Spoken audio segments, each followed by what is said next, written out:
I'm talking about a child. They haven't gone home. They haven't gone home. That is the point I'm making. If your child hasn't gone home from school at 9 o'clock and you don't seem bothered, something is wrong. Corey's situation broke me. It's episode 4, I was in absolute bits for many reasons. One, he clearly had a learning difficulty, and it's so interesting when you see someone, or a black person, who seems to have a mental health issue or some kind of disability, the treatment of them is so different. I wouldn't say that racism would have necessarily been the biggest thing. I see prejudice against ourselves within the NHS and in how we treat ourselves even. Most of our music is very sexual.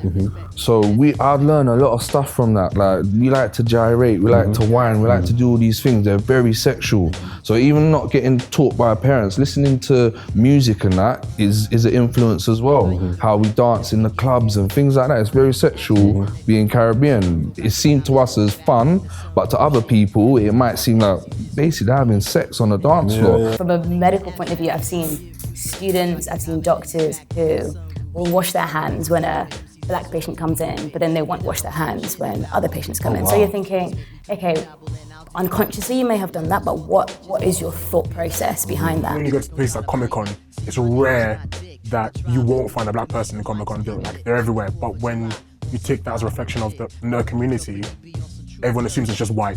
Very good question, because the first night I was watching with a couple of white people. And it's just like after dinner or so, we put it on, we just thought, let's see this, we've heard a lot about it. And I thought, yep, this is good. And reached one point where about halfway through the first episode, a friend of mine just got up and just said, I can't do it. I'm sorry, I can't do it. This is too much for me right now. And it was quite literally, she was already in tears. If you're not on the streets and like carrying a knife, then like you're doing good. Like, no, that's standard.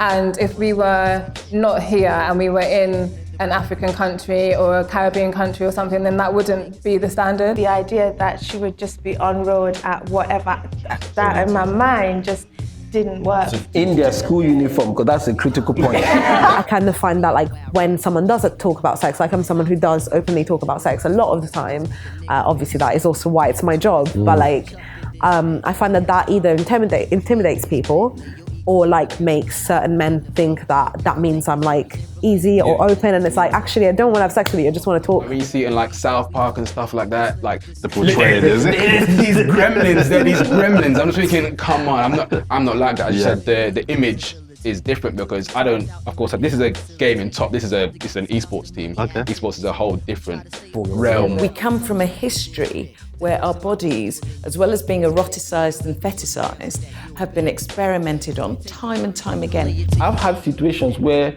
you see a single mom and she tells you, the dad of the child has XYZ children with XYZ number of women. And how did you not know that? How should she know that? She doesn't always know that. You click, take some time for your mind and get off them head trips. Don't try to play me. See, my name's not Dick. The tribe is the